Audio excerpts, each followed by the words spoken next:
ఈ రెసిపీ నేను ముందే చేసుంటే ఇన్ని రోజులు కేఫ్‌లకి అంతంత డబ్బులు ఖర్చు పెట్టేదాన్ని కాదు. చక్కగా ఇంట్లోనే చేసుకునేదాన్ని. ఇంతకు ఆ రెసిపీ ఏంటి అనుకుంటున్నారా? క్రీమీ మష్రూమ్ అనమాట.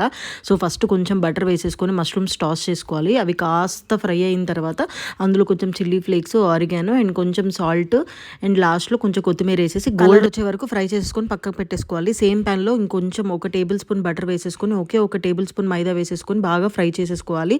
మైదా పచ్చివాసన పోయిన తర్వాత ఇలాగే గోల్డెన్ కలర్ వచ్చిన తర్వాత పాలు కోర్సులాగా యాడ్ చేసుకోవాలన్నమాట. మొత్తం పాలు ఒకేసారి యాడ్ చేసేసి లమ్స్ ఫామ్ అవుతాయి. కొంచెం కొంచెంగా యాడ్ చేసుకొని చక్కగా క్రీమీ టెక్స్చర్ వచ్చే వరకు ఫ్రై అందులోనే కొంచెం చిల్లీ ఫ్లేక్స్ అండ్ ఆరిగానో వేసేసుకొని చక్కగా కుక్ చేసుకోవాలన్నమాట. తర్వాత ఒక ప్యాన్‌లో కొంచెం బటర్ వేసేసుకొని గార్లిక్ ఫ్రై చేసేసుకొని గార్లిక్ కూడా ఇందులో యాడ్ చేసేసాను. తర్వాత మనం ముందుగా ఫ్రై చేసుకున్న మష్రూమ్స్ కూడా యాడ్ చేసేసుకొని చక్కగా క్రీమీ టెక్స్చర్ వచ్చేటట్టు కుక్ చేసుకోవాలన్నమాట. ఒక మంచి ఫ్లేవర్డ్ రైస్‌తో తింటే చాలా చాలా చాలా బాగుంటుంది. నేను ఇక్కడ పాలక్ మింట్ రైస్ చేశాను అనమాట. ఈ రెసిపీ నెక్స్ట్ షార్ట్‌లో చూపిస్తాను. బాయ్.